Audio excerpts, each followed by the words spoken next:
Clusters of Dutch climate migrants arrive, responsible for design of vehicular hover system that replaces subways. 2093. The UN awards TSE Biannual Lighthouse Prize for its high rate of acceptance of climate refugees.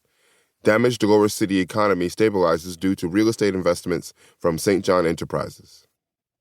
2098. Myrtle St. John dies. Krazen St. John and daughter Sandra, only living members of illustrious St. John dynasty. 2098. A wave of Nubian teens allegedly awaken to a host of mystical abilities. Swamp rendered barely inhabitable after partial collapse of local seawall. Prologue. He knew his powers were gone long before he opened his eyes. Beneath the castaway, the beach was coarse, his lacerated skin burning. Sand raked his fingertips, filled his mouth. He heard the easy lap of the water nearby. He supposed he should have felt relief that he had washed ashore, though he had no idea where he was. The man slowly opened his eyes, the air thick against his skin as he spat an errant braid from chapped lips, a gesture that required more energy than he had. He couldn't move his hands or limbs, couldn't lift his head, his body a wasted, corpse-like thing almost devoid of life. How long had it been since he'd eaten, since he'd had fresh water? His days defined by the thrashing of the ocean. He shifted his gaze, trying to discern the surrounding landscape. The sand on the horizon was a brilliant gold, even with overcast skies.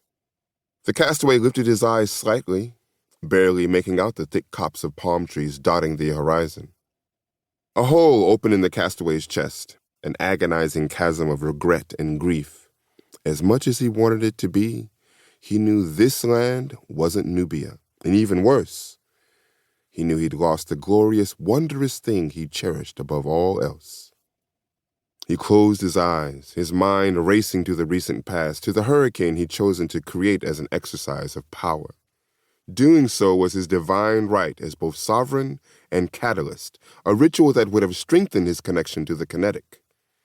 Never had he dreamed that he'd lose control of the storm, that the thunder and winds and rain would become a rampaging terror, destroying everything in its path.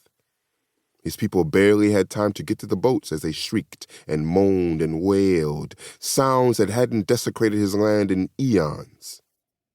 The ache in his heart burst forth again as he thought of the other elemental Nubians who'd rushed to his side to try to stem the storm so others could flee.